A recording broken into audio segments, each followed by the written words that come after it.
Welcome to the Windy Sands here on Jumeirah Beach. I'm Brian Jones with Megan Tormey, bringing you coverage here from the 2015 World Championships of Beach Ultimate in Dubai, the host country here for the first big tournament in the Middle East. And we start off our finals Friday with our first of 5 finals in the Grandmasters division.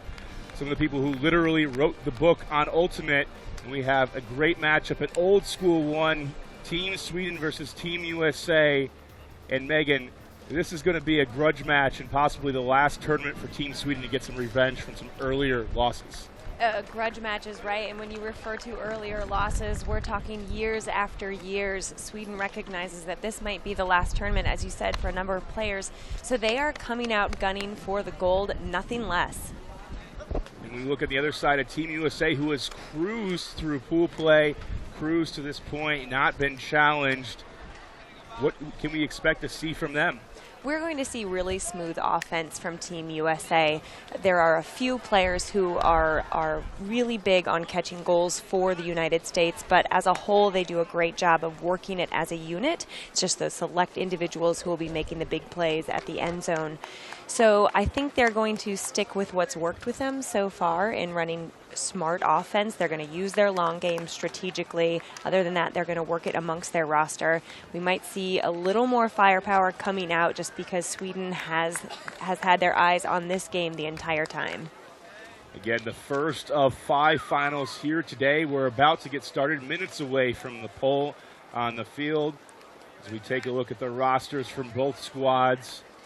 These players have been playing for a long time here in the Grandmasters division, the oldest division here, and some would say the wisest perhaps. We will soon see if that stands true. It's just a beautiful day here on the beach. We hope that winds actually keep down a little bit. Yesterday we saw high winds throughout most of the day that actually impacted the finals. We even saw perhaps a 6-3 victory by Team Germany in the mixed division to advance over Portugal. And today the winds have seemed to quelled as we get started.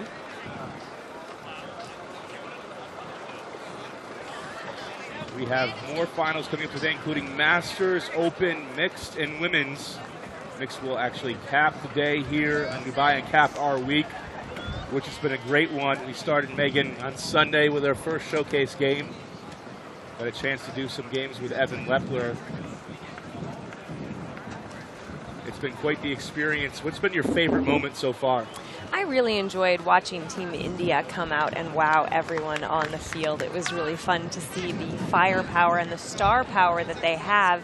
As we talked about during that game, because this tournament has been held in the Middle East, it made it a viable option for a number of teams who otherwise wouldn't have made a debut on this international stage. So I think that was definitely my favorite moment of the entire tournament.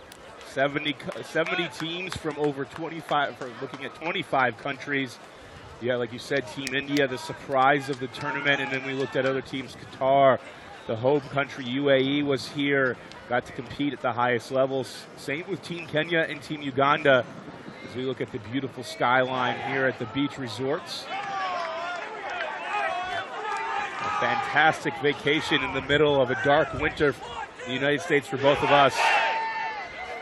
The huddles are breaking, and we'll soon learn who will decide this one here in the grudge match. Morning, everybody. Team Sweden, Team USA. Welcome to our first grand final of the morning, the finals day of WCBU 2015.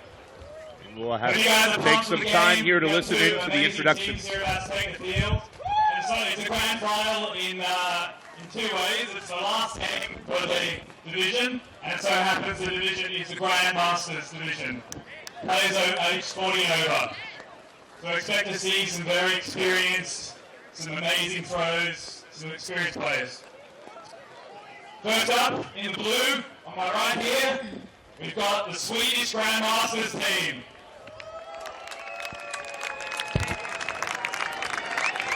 And because my Swedish is not great, they're going to be announced by this gentleman here. Okay, number 1, Shaggy Larson. Hands up. Number 2, Thomas Persson. Okay, so number 3, Richard Shingren. Nummer 4, Namer Yunan. Nummer 5, Albin Wiberg. Nummer 6, Johan Åhlund. Number 8, Paul Norling. Number 10, Josef Wiberg. Number 11, Per Mattsson. Number 12, Jonas Komsjö. Number 14, Jakob Wiberg. Number 20, Peter Knauer. Number 21, Henrik Spångberg. Number 22, Martin Gren. Number 33, Erik Altraj. Number 88, Paul Eriksson. Thank you. Thanks. The Swedish Grandmasters team. And on my left, we have the USA Grandmasters team. Yeah, guys. All right. Number 0, Stephen Lacrosse. Number 1, Alex de Cronville. Number 4, Aaron Mordock. Number 6, William Maroon. Number 8, David Terrell. Number 10, Matthew Craig. Number 11, John Hammond. Number 14, Francis Flores. Number 21, Eric Olson. Number 22, Arnold Sanchez. Number 25, Adam Goff. Number 37, that's my number, Frederick Burkhardt. 44, John Lee. Number 45, Gary Ledon. Number 47, Gabriel Buzas. Number 88, Jim Mariota. Swedish Grandmasters are the USA Grandmasters team. Let's take the field guys in the program. And we'll do it here for the introductions here in the Grandmasters division. Again, I'm Brian Jones here with the AUDL's Megan Tormey. A fantastic matchup, a grudge match of near epic proportions in the Ultimate community, having disputes going back all the way to 1996, foul calls that get brought up. And talking to Captain Adam Goff before the game, and he was saying, we know that Sweden likes to play mind games, and they rested their top line of players in the first matchup of this game. Megan, how do you think that will affect both sides? Well, as you said, I think USA was very cognizant of the fact that Sweden was resting their top players. They know that was not exactly the game they expected to see again. Talking with Jonan, the captain of the Sweden team, before the game, he said their top 5 are going to play nearly exclusively. That includes number 1, Shaggy Larson, 3, Rikard Schindgren, number 4, Namer Jonan, again the captain of the team, number 11, Per Mattsson, and 14, Jakob Weiber. And we get started here in the Grandmasters final. Team USA versus Team Sweden with a score to settle. With Rundeville. Dunning. Finding Perinella underneath.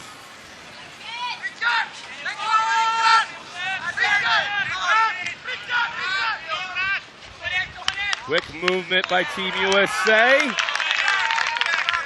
The final pass out of bounds. Just a little too much angle on that throw on what was otherwise a very beautiful offensive point. Of course, it's been a day since we've seen that. The wind yesterday, so impossible. It's been a while since we've seen solid offensive flow from any team on the stage.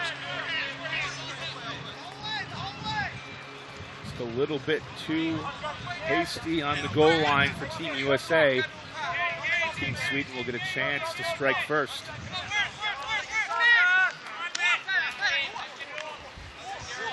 Weiber goes down. It looks like a minor injury, perhaps.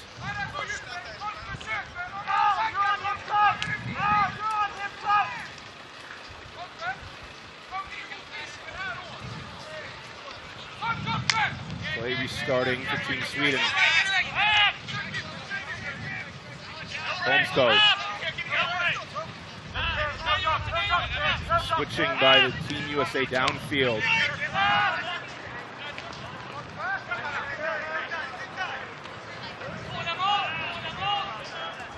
Matson. Chingren. Sweden threatening for the first break, and they get it.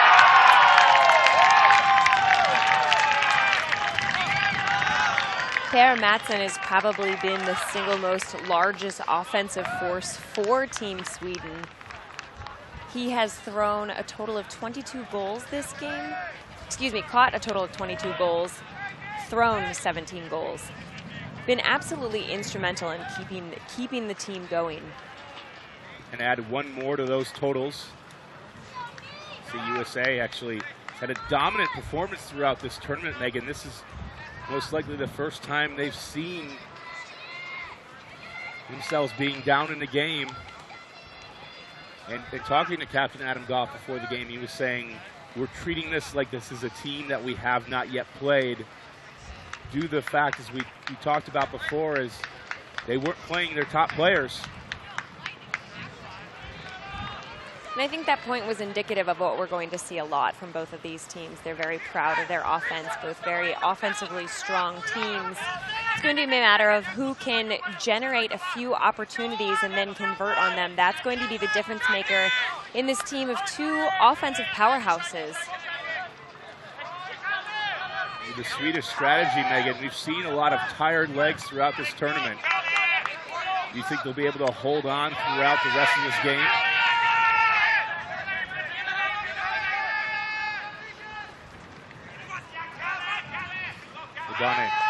You know, I do, Brian. I don't think that the fact Sweden has held back their best players is really going to be that much of a difference maker.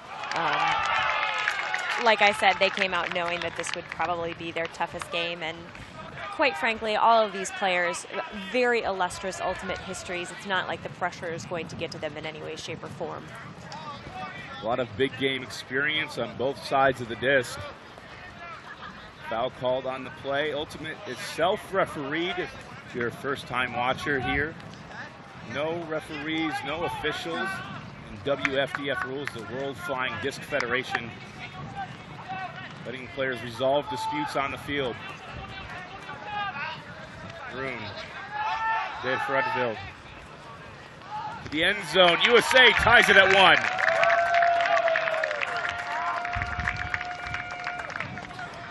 Gary Ladone with a catch there, who Captain Adam Goff has dubbed the best player on the team.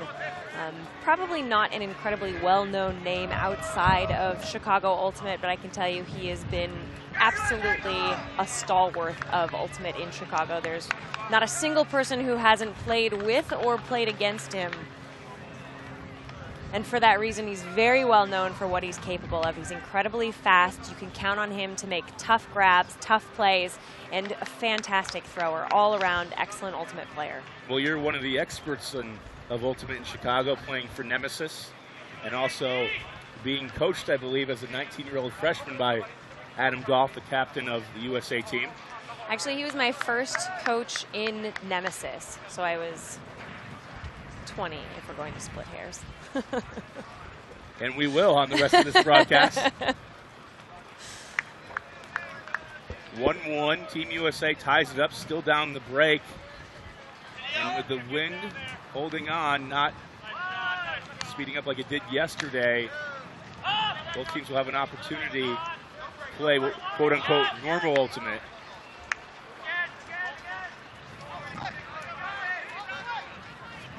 After a foul, disc will go back.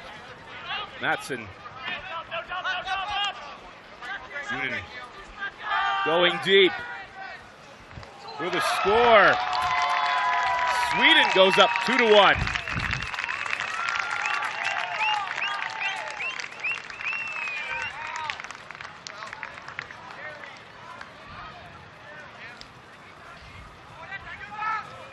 Not uncommon to see those accurate bullet throws from the Grandmasters division. Not sure if that's the best example, but nonetheless, Sweden able to get out in front.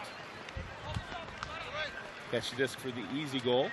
That was a great positioning by Albin Weiber as well. You noticed he really had a very narrow margin to kind of squeeze himself into in between Olsen and the goal line. Weiber, one of the members on Team Sweden who's considered second generation. Jonan, one of the first generation players, kind of setting the tone of what Sweden Ultimate is like. Weiber filing into ranks in this program. It's pretty amazing. The Swedish Ultimate community sometimes only contains up to 80 Ultimate players, but they still being well known on the international stage, getting semifinals for 2012 WUGC in Japan. Off. Throw. And a great catch along the sideline.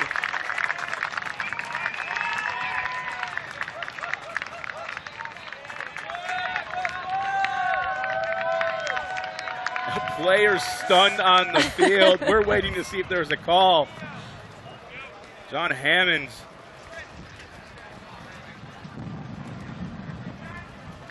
Man, Goff had to be holding his breath at that point. I did not think that was going to be able to ride the sideline like it did.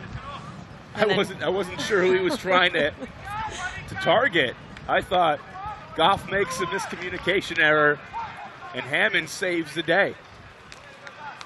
That's when, if in fact he was not the intended target, you go off and you thank Hammond for making him look good in the end. I'm sure Adam Goff will be buying a beverage for Hammond after this game, especially, or you know what, either way, after a loss or victory. Here at the setup in Dubai, we have the bar right near the fields. So now the players anxious to get in the stands.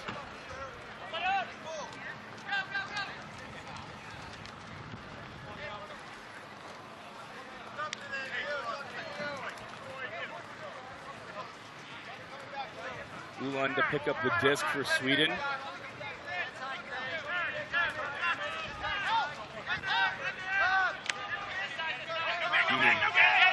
Going deep. Matson wide open in the end zone.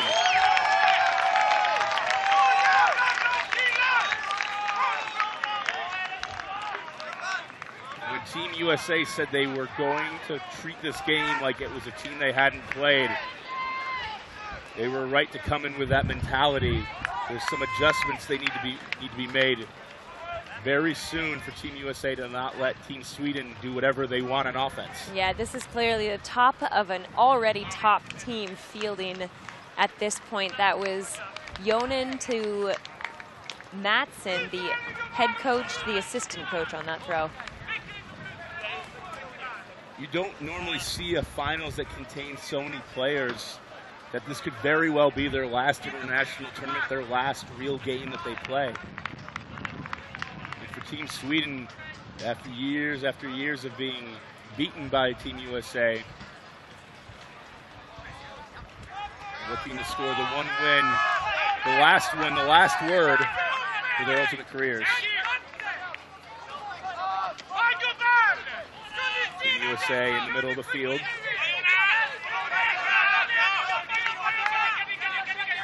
Sweden playing well off the mark. Not afraid to throw the hammer to Maroon. Baronella. Maroon to the end zone. Hammond for the score.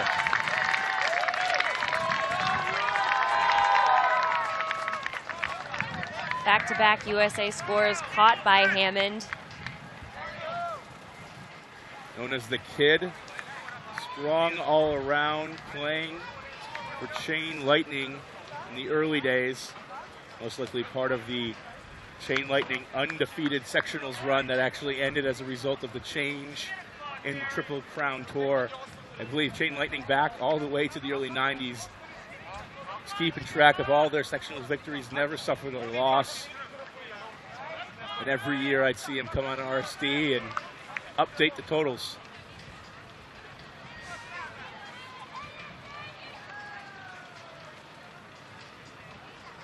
Well, no doubt he was a solid player for Chain. He's been doing great things for Team USA today. Like we've seen 2 goals caught back-to-back.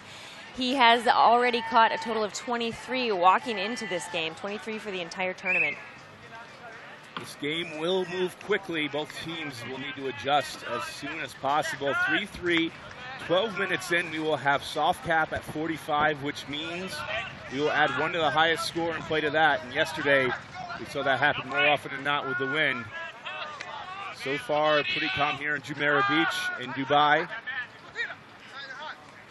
Matson, for an option. Foul called on the play.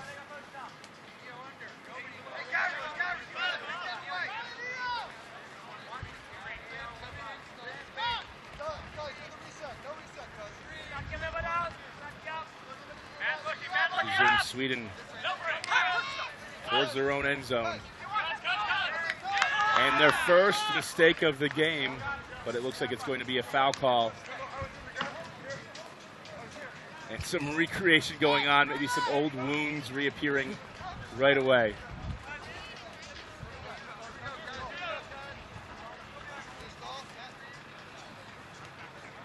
Mordock in contention and talks here again. Self-refereeing game. Players resolve disputes on the field. We saw Megan yesterday, one of the first times I've ever seen a spirit timeout on Universe Point with Team USA versus the Philippines in the Open Division. Yeah, that was the first time I've seen a spirit timeout too, and of course that point long for so many different reasons. First, the wind. Second, a couple of foul calls kept that final throw being sent back, called back. So it was really fascinating to see both teams kind of calm down in order to work things out without as much tension as had been rising in that point.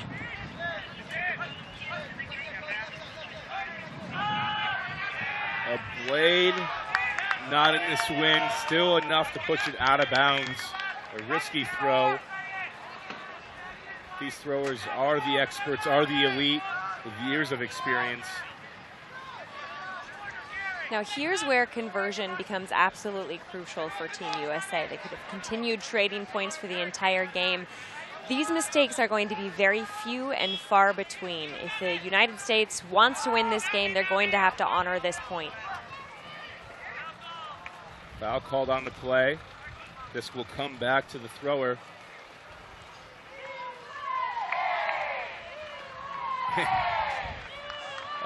Another recreation. The physicality is bigger on the recreation than it is on the initial throw. Olsen will keep it.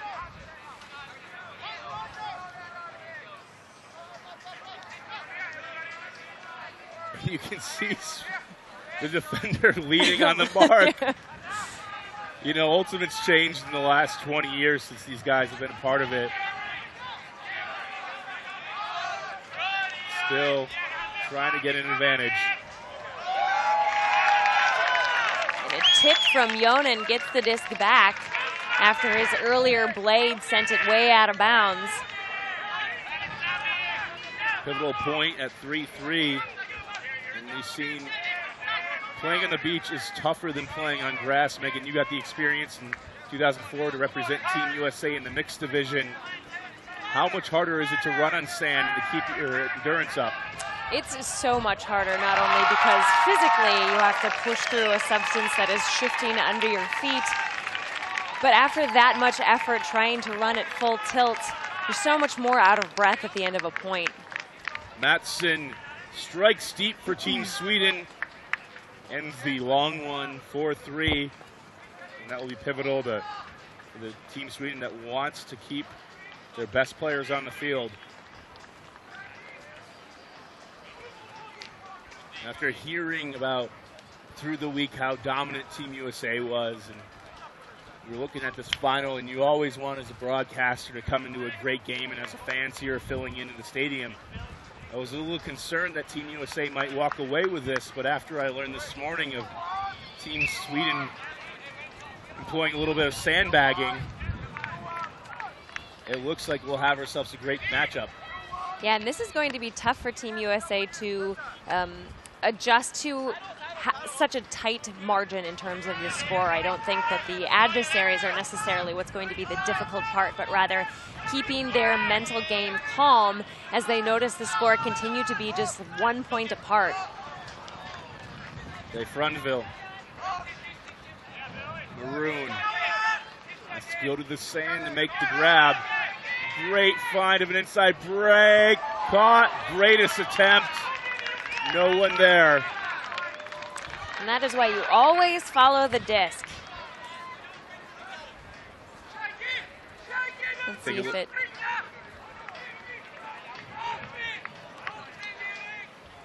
would have been good. That's a close play. Hammond was less than an inch off the ground before attempting the greatest.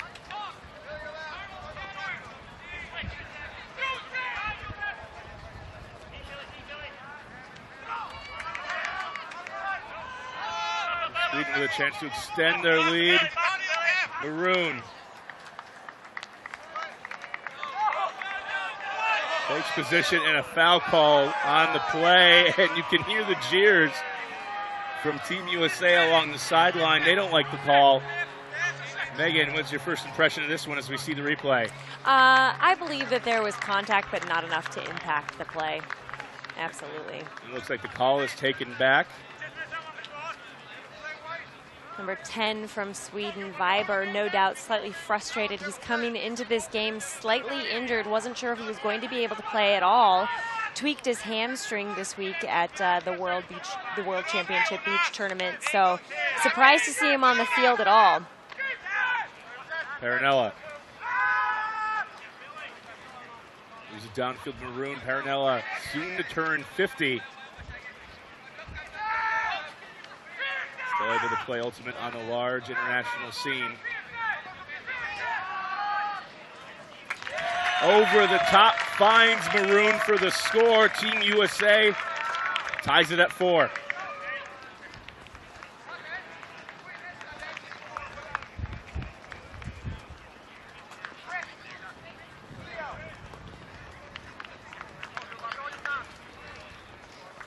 Maroon, one of the faster players on this squad so far.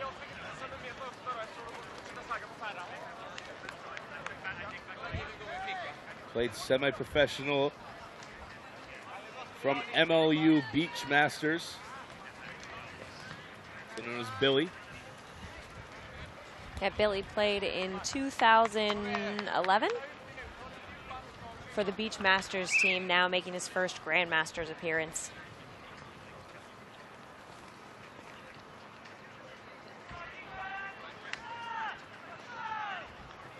And if he looks slightly bionic to you, that's simply because he's running on an artificial hip, showing you that hip replacements do not have to limit your activity.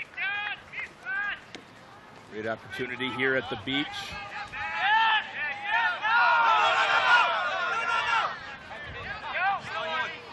Some confusion about the rules of where they take the disc. And Sweden with a great huck attempt. Will it stay in? Yes! For the score. What a throw!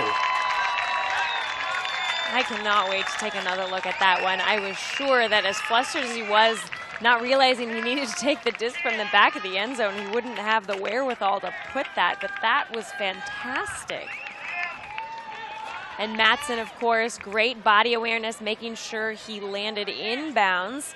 The entire team was back at the other end zone. He would have been waiting for quite some time to get relief had he not caught that right in the end zone. I don't know.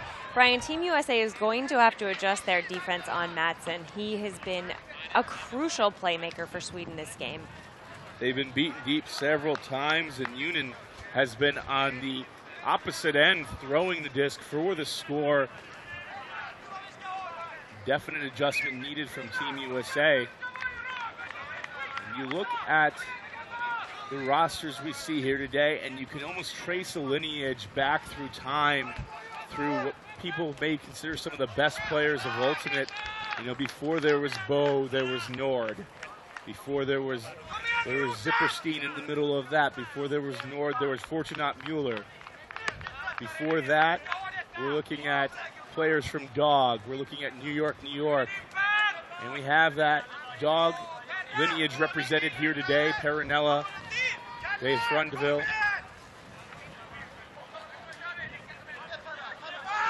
The most experienced big-time players, and a mistake from Team USA. This could be costly for Team USA if the game continues to run offensively the way that it has.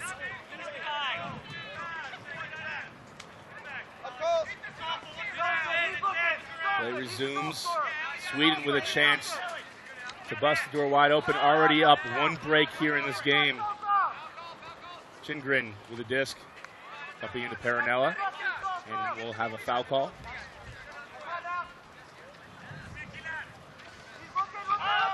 Play resumes. Matson for an option. Coach D throwing to no open receiver. Hammond. And a drop looking ahead for Peronella. Maroon didn't secure the disc.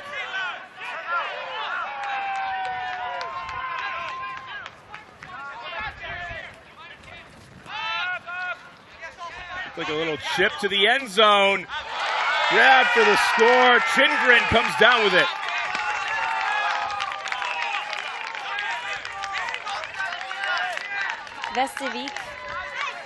Chingren coming from Team Västervik, one of the top open teams in Sweden, maintains perfect position on that play to keep himself in front of two United States defenders.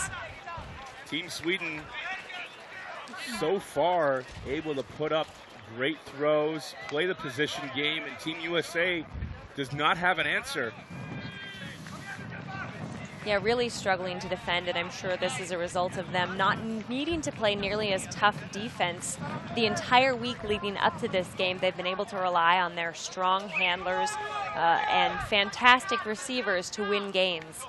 Now it's going to come down to, like I said, that defensive adjustment, making sure they take those options away. They're going to need to generate turnovers to come back from this 2-point deficit.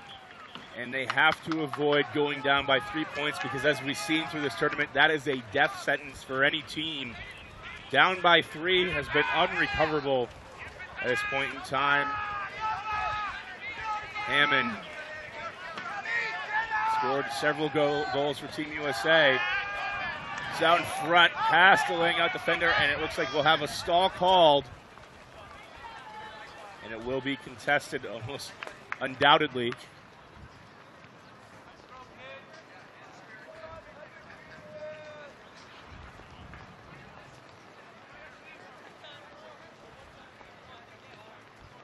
Discussion going on. Fans filling in the stadium here in Jumeirah Beach. Here at the 2015 World Championships Beach Ultimate, the first final of Friday here in the Grandmasters division. And it looks like it will actually be a stall called, staying with Sweden with an opportunity here to go up by 3. Holmsko, sorry. So he just was holding on to give it back to Hammond. Goff.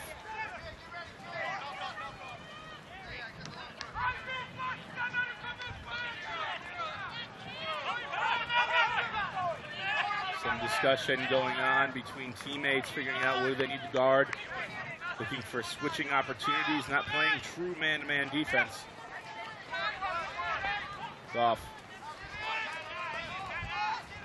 Lacrosse. Side break. Hammond. Hammond trying to direct traffic. Finding Goff. Bumped from behind. There will be a foul call.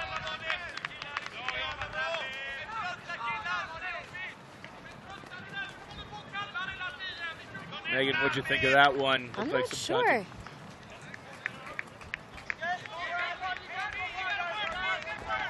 I thought it was a foul from first look, but a pretty bang-bang play. Goff will keep the disc. And some more contact downfield. You know, up until this point, points had been moving so much faster than we had seen earlier this tournament. you know, part of the reason that 3-point deficit has been such a death sentence for teams is because by halfway through the 45-minute point, we were only 7 points in or so. Here we are with a score of 4-6. One of the faster games we've seen, like I said, that 3-point deficit maybe not as deadly as in other games. But with the calls starting to rise, that will take more time in each individual point. And another mistake from Team USA.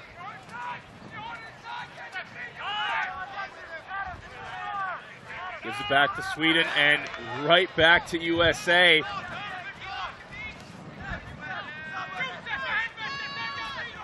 Looking for the end zone. Forced to throw it on a high stall and some frustrations brewing. Not too many options available for DeFrondeville. Yeah, the last two possessions, cutters haven't been making as clean, concise cuts as they had earlier in the game.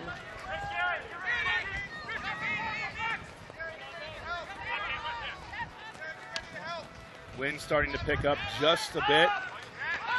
You can see the disc start to swirl in the air, bounce up and down. Pops over the top, back to Team USA, short field. Hammond.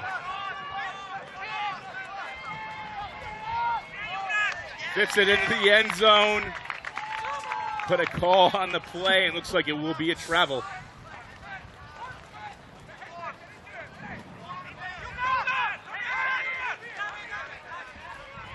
And it looks like they're examining the divots in the sand, trying to figure out just what happened.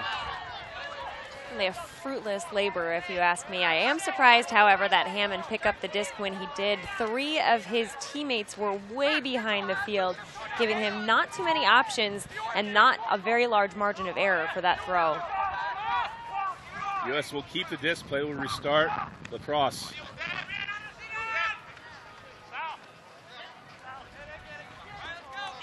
Foul called on the mark. Play resumes. Fits it in. Dropped.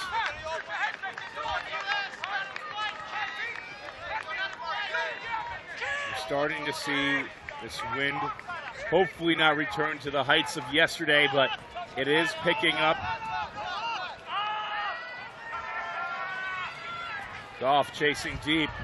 Falls down the play, and Matson extends the lead for Sweden 7-4, and that will be half for Team Sweden. Goff stares into the distance. Fortunate play. No doubt disheartening for the entire Team USA. That was the first time Matson had been heavily guarded in the end zone. Goff looked like he had position to make a great play, but unfortunately lost his footing.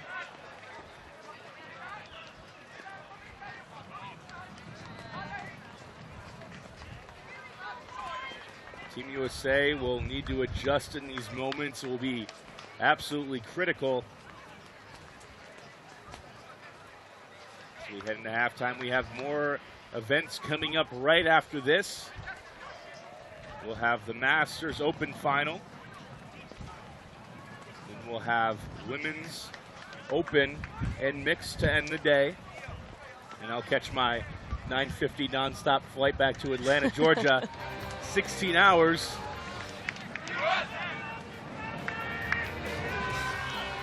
Take a look at some highlights from the game thus far.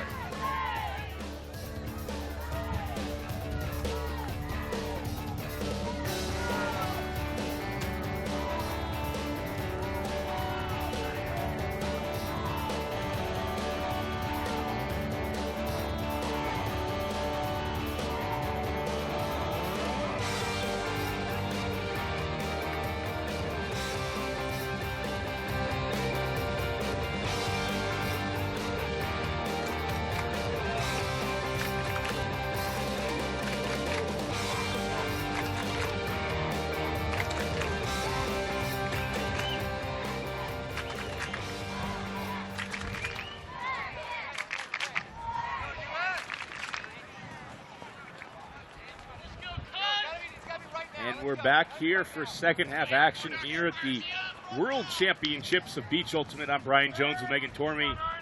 Sweden building a 7-4 lead just on it. Great throws, great skill. And Team USA, Megan, is going to have a tall task here in the second half. What can they do to come back? Well, first of all, they have to make sure that every goal Sweden scores is hotly contested. A lot of the highlights we saw from the first half was oftentimes Matson in the end zone with a wide margin, wide room for the ability to catch that disc uncontested. So they're going to have to start playing harder, especially in the end zone. Secondly, they need to value the disc. They have given Sweden so many opportunities that Sweden, with the momentum that they are generating, are definitely converting into scores. Pivotal possession as Sweden gives it back to USA with the huck. And they have a 3-point deficit to try to erase here with 13 minutes to go till soft cap. So we will not see 13 today. Looking deep, right in the hands of the Swedish defender Matson. Foul called on the play. Nguyen, just incredible throws, great touch on the disc so far in this game. Lofts it over the top. Won't stay in bounds with this win.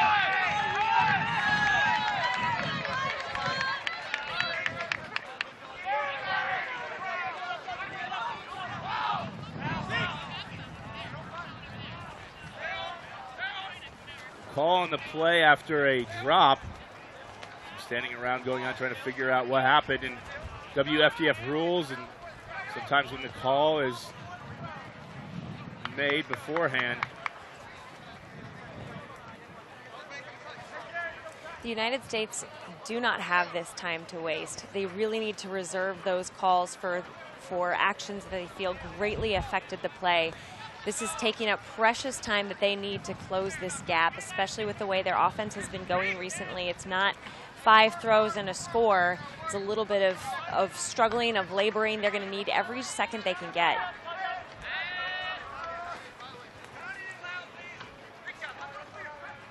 With time ticking away, we are still discussing on the field. Team USA will keep the disc. Olsen looking for an option. Contact downfield, more discussion.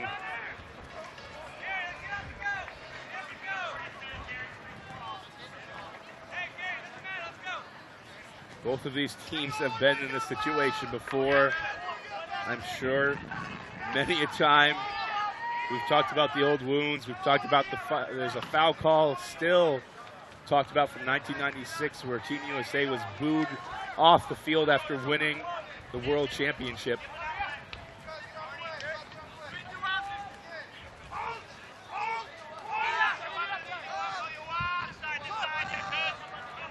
Mordock. Miscommunication underneath. USA not in sync.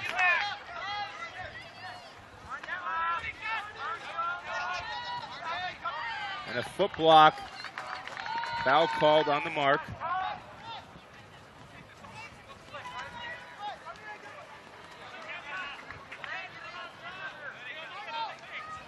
Play resumes.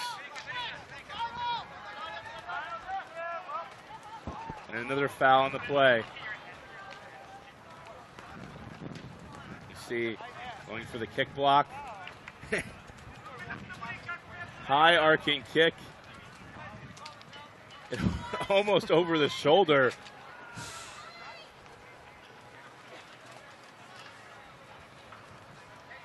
Megan, I know for sure I don't have that flexibility. I'm not.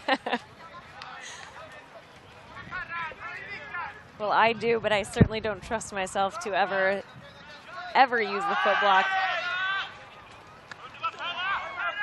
Quick flip for the goal. And Sweden up by 4 with 10 minutes to go.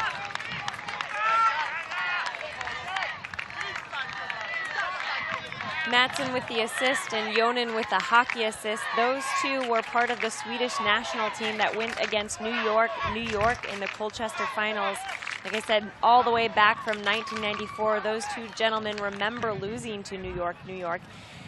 And some of the players on this team were on that New York team. So when we talk about the contention between Team Sweden and Team USA, we're not talking about just the entities, but rather there are individuals from both teams who played against one another in 1994 who are revisiting that rematch today. And that is why we're seeing the game start to get so hot and so testy.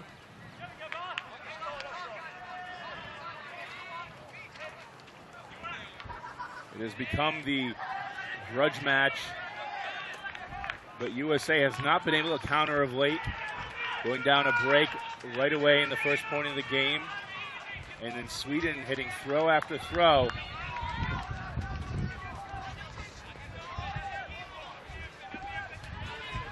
USA will have to have a monumental comeback here. An option, finds Parinella. As Maroon streaking deep, puts it out. Maroon can't run it down. That was just about as close as you can get without making the play. And with this win, definitely a hard throw to make, but Parinella had a lot of space, could have lofted it just a little bit more, tried to keep it slower, the receiver down, run it down. Sweden having no problem executing on the difficult throws. And deep again right off the start. Shaggy lays out for it. I believe that's one of the more apt nicknames we have right. Seen this week. Fear the beard. His reward for the layout is the beard full of sand. I think he's been growing that since 1994, since the last time. That is spectacular.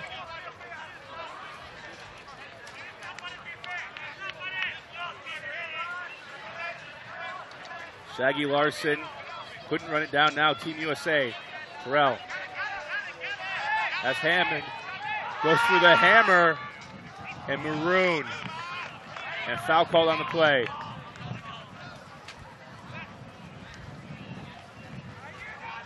Going to be on the throw. Looks like this one will be coming back.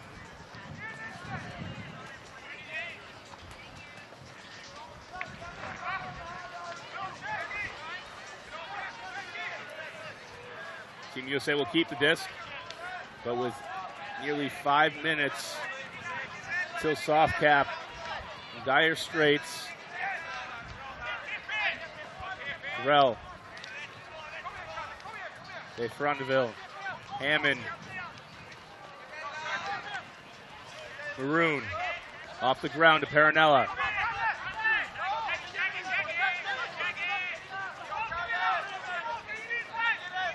De Frondeville. Parinella. Maroon. USA with a quick movement.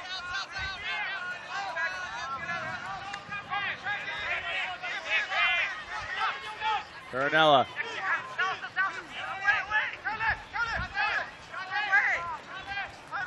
Looking for the quick flip. High pass back. Break.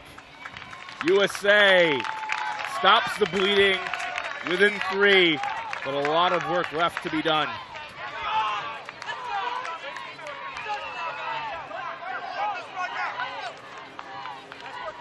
Megan, I think that's the best we've seen Team USA look all game long. They were able to work it up the field for the first time. In your opinion, is that something that you think Team USA needs to stick to for the rest of this game? Oh, without a doubt. Within the first few points of this game, that's the offense we were seeing from the United States, and it was highly effective. It wasn't until Sweden scored a few points uncontested that they started to make flustered decisions. We saw them putting longer puts, making too fast of throws, not really communicating downfield on who was supposed to be generating the next cut. They got away from the offense that had brought them to this game in the first place. Looked like they holstered themselves, brought it in, and brought it back to the fundamentals that they know they all have and have had for years. 8-5 with 4 minutes till soft cap. Sweden still playing the same 5 players majority of the time. Jonen, Mattsson connecting on a lot of assists and goals here today.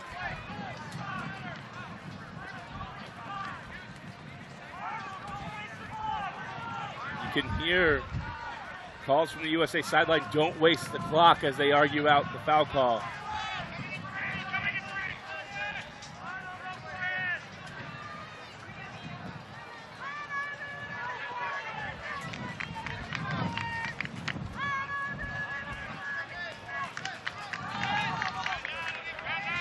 This one's going to hang, and there will be a foul call of some sort. There was contact in the play, but the question will be, did it affect?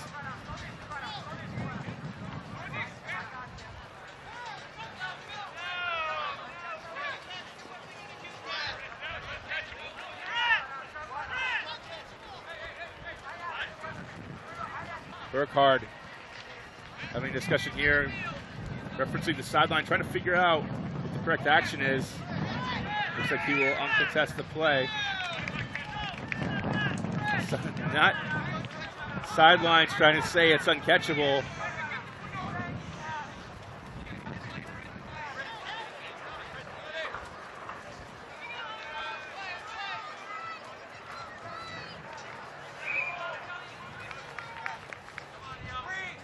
Play will resume with Mattsson keeping a hold of it.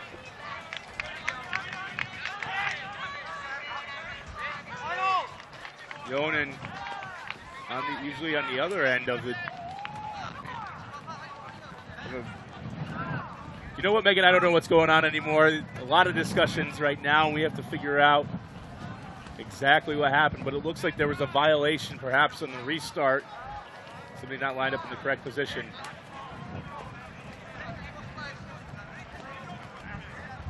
You know, earlier in this game, I would have said that the United States' inability to convert on the few opportunities they had was the difference maker in this game. But at this point, I'm going to have to say these calls have really eaten up so much time. It took away any opportunity the United States had to make a comeback. And you know, Megan, these are needless discussions. It looks like Burkhardt was uncontesting the foul, and it's either a violation, and if you can't agree on it, we have to go back. And that's the beauty of the WIF-DIF rules, the World Federation of the World Flying Disc Federation gives you that opportunity to make a decision or to say, I can't make a decision, but I'm not going to stop play, so I'm going to send the disc back. And still, we're discussing it, and Team USA cannot afford to waste any more time.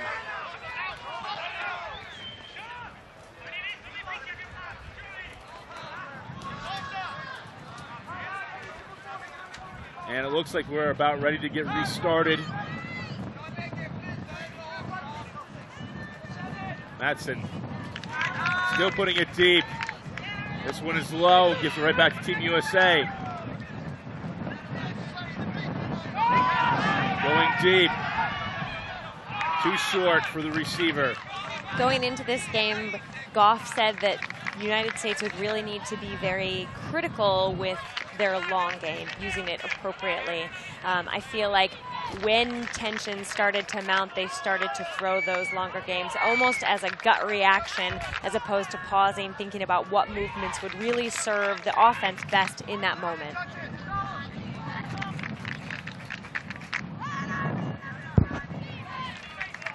Looks like Sweden will take a timeout.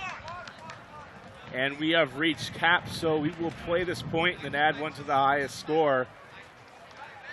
Here on Dubai Sports, I'm Brian Jones with Megan Tormey here in the Grandmasters final at the 2015 World Championships of Beach Ultimate here on Jumeirah Beach, the windy sands, the beautiful Persian Gulf. It's been a great tournament so far. 70 teams representing 25 countries. It'll be sad to leave later on tonight. Megan, you're heading out Sunday at 1 a.m. Are you looking forward to returning to the land of snow and ice? I think you just answered that question by describing my home city right now. Absolutely not.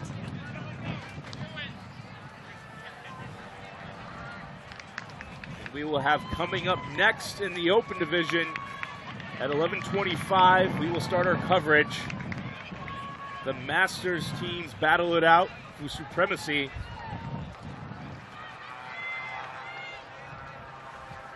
Will actually be a tale of that's as old as Ultimate Time, USA versus Canada. Canada going 3-4 in their pool, but somehow making it past Team Great Britain for the finals. And David Price is here with us, shaking his head from Get Horizontal. He wants Team GB to win it, but we're back in action. Sweden goes for the dagger. Yunin the Metson.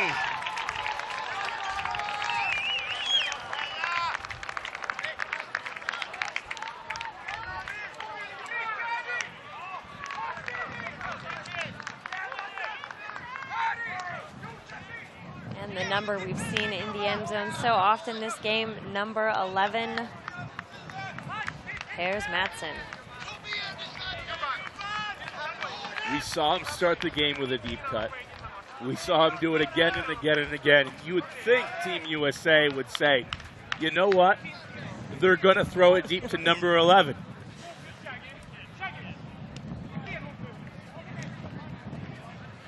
But 9-5, and Sweden on the cusp of getting revenge after all the years of playing second fiddle to Team USA. We haven't seen a comeback of this magnitude yet here at Dubai. Maroon. Hammond. Foul called on the play.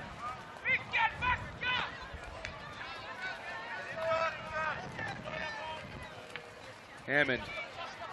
Perinella.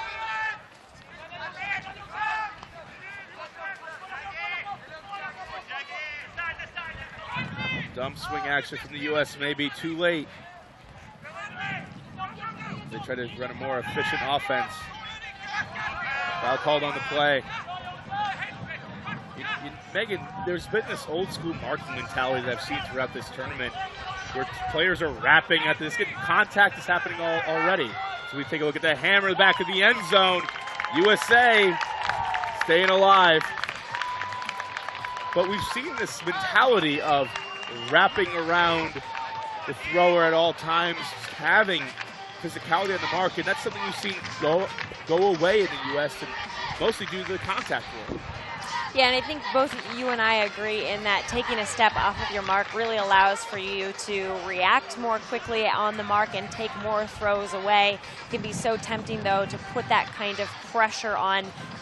That's really when you can start to rile up the person with the disc, is when you put on those really, really physical marks. But I feel as a defender you have more options open to you if you take that step back. 9-6. Of course, it's Yunin and Matson on the line. Set to go for Team Sweden in the blue, USA in the white. Yep, when you've been waiting 21 years for the rematch, of course you're not going to sit that point out. We knew all along the top teams, or the top players, would be on the field nearly the entire game, and certainly for the very last point, or what could be the very last point, they're sure to make an appearance.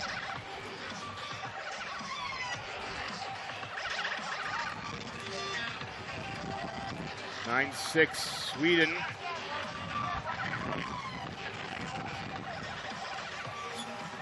"21 years, I can't imagine. I'm trying to think back now, and 21 years ago, what I was doing in 1994. Second grade, Scano Elementary School in upstate New York. Didn't know what Frisbee was. Certainly didn't know what seed was being planted. Olsen.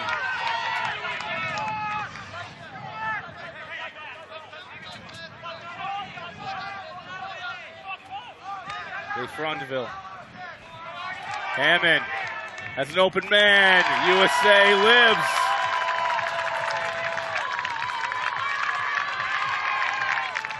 When you've waited 21 years and you're 9-6, perhaps playing your last point, do you think the pressure is starting to mount? Absolutely, especially how quickly United States was able to score those last 2 points. They started to get back the offensive firepower that we saw at the beginning of the game, playing as though there was no one else on the field but them. I would certainly start to be a little bit nervous at this point. A 3-point margin is very, very comfortable. 2 starts to get a little uncomfortable. We have still not seen a comeback from this far down yet. Team USA still with more work to do. Sweden with at least 3 more tries on offense. As we hear just had some music come in through the background. The party's getting started here on the beach today. Culmination of a great week here in Dubai, and so many great moments, so many fun times. But we still have a game to be played. Sweden. Matson goes underneath. Mordock.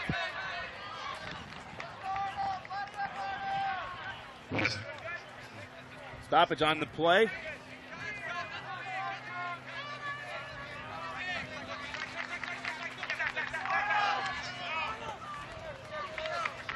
Uland puts it deep, tipped. Mordock rips it down. USA back with it. Olsen goes for the end zone. USA with a 3-point run. This literally could not have come at a more perfect time. Murdoch, the first individual on Team USA able to stop Madsen. 2 throws later, the disc is in the ever-ready hands of Hammond, who has been such a fantastic receiver for the United States this entire week. Everyone coming alive at a time where it was absolutely imperative. Here at the 2015 World Championships of Beach Ultimate, just a few minutes ago we were sitting there going, Team USA doesn't look good, it's a bleak outlook. And now all of the pressure is on Sweden, a team that has decided to go with nearly the same 5 guys all game long. Do you think legs are going to become an issue here as well? Well, legs and momentum shift when you see a team come out looking more confident, more ready than usual. That does start to affect the psyche. And then you don't have that same adrenaline rush that helped you ignore the pain and fatigue in your legs just a moment before. Pull from USA. Noonan, will he make the throw that wins it? Sweden gets it up to Madsen. Noonan popped up in the air. USA has the D. Sanchez to the end zone. Could he run it down? Yes! This is absolutely unbelievable.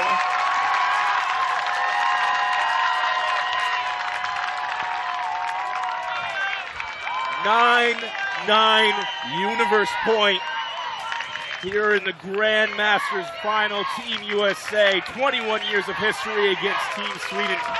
Last time a lot of these players are going to be here on the international scene, and it comes down to a comeback, one last point.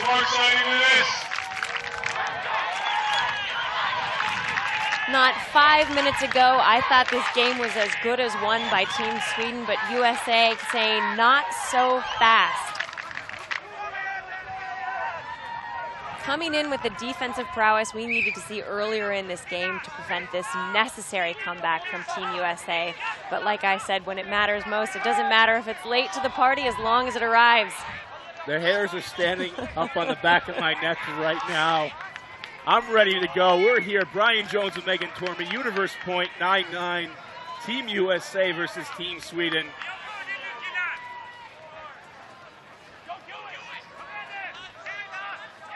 Pole from USA. A chance to put a suture on the old wound. Unen.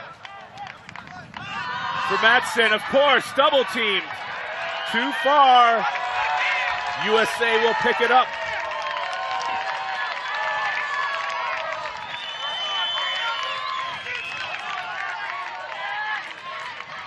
And there we saw the necessary defensive adjustment from the United States. 2 defenders against the ever-ready Madsen. But Unen, no doubt, of feeling the pressure of the long, fraught comeback, starting to look out of reach. We've seen successive deep shots from Team USA. Hammond will pick up the disc. And here they go off to the races. Hammond. In cut. Burkhardt. Goes back for it. Undercut. Sanchez, foul on the play. Again, we came and we started this game. Sweden break to start it off. They go up 7-4 at half. They led 9-5 at one point in time. Sanchez. Foul called on the play. This one will go back. Sanchez will keep the disc. Solid. Sanchez, known on Team USA for being incredibly solid when he has the ball. It's great to have someone like Sanchez on the disc when the pressure is this high. Sanchez decides to go with the dump. Somebody get free for Team USA. Sanchez goes for the around. Caught. But a foul called on the mark, saying that Sanchez, not sure if it's a travel call or what. We have Evan Lepper reporting in from outside the double foul situation. He'll join us the next round for the Open Masters division, giving a break to his golden tones.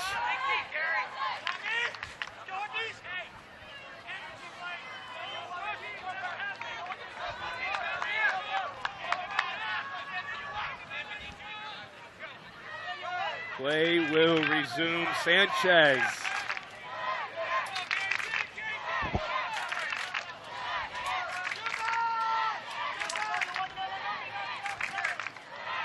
Sanchez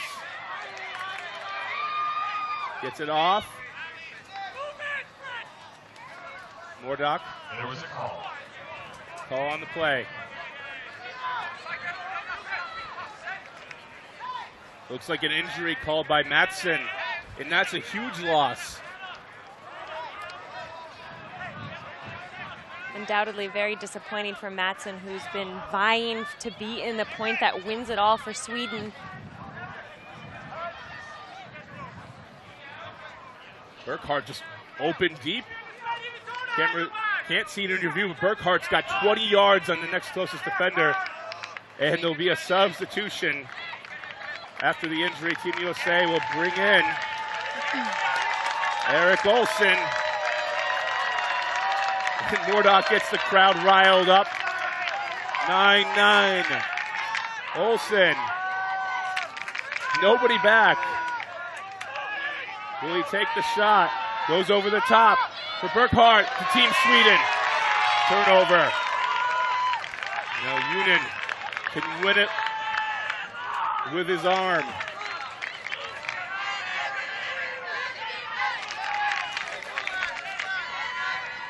This is a heck of a way to go out if this is your last point you're ever going to play. Unen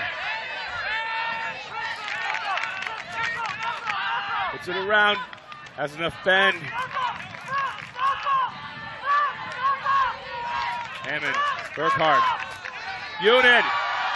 Tosses it up for the win. Olsen is there. Smacks it down. But a foul call on the throw. Foul call. Union saying Burkhart hit him as he released his throw. Much to the dissatisfaction of the crowd around us.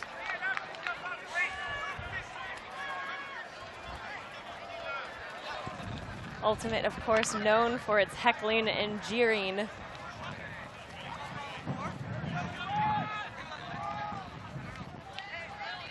I don't know, Brian. I think that contact came after the release. It's always so hard to tell when you're in the throwing position. You didn't expect this game to end any other way. Over the top. Right to Sanchez. Quick flip. Hammond. Back to Sanchez.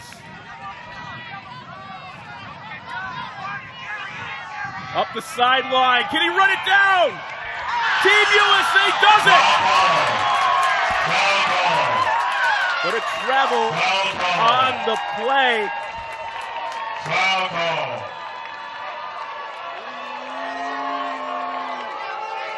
And we'll have to go back.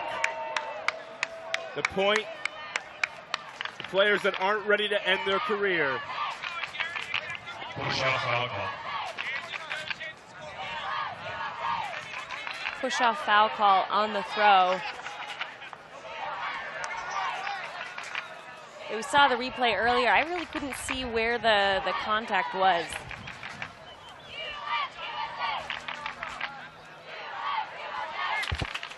The grudge match wouldn't be complete without some chippiness, right, Megan? I mean, this is as old school as we get. We haven't seen an Ultimate game with this much discussion about, or this many calls from the defense's perspective, calling offensive fouls on throwers. Yeah. I can't remember the last time I've seen that. Of course, we have been a part of some chippy games. We saw a Spirit timeout yesterday, so it's not uncommon for Universe Point games as we get restarted. Hammer for the win! Yes! And that's it. A very entertaining game from the Grandmasters. Olsen with a put no one can contest. Clean, clear over the top. All because Matson took an injury. Olsen able to come on after the turnover.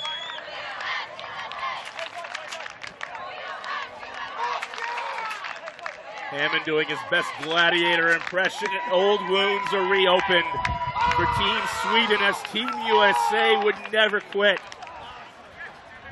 9-5 deficit turns into a 10-9 victory here in the sands of Jumeirah Beach. The last time some of these athletes will battle, they did it 21 years ago in 1994. They do it here again. Thanks for listening in.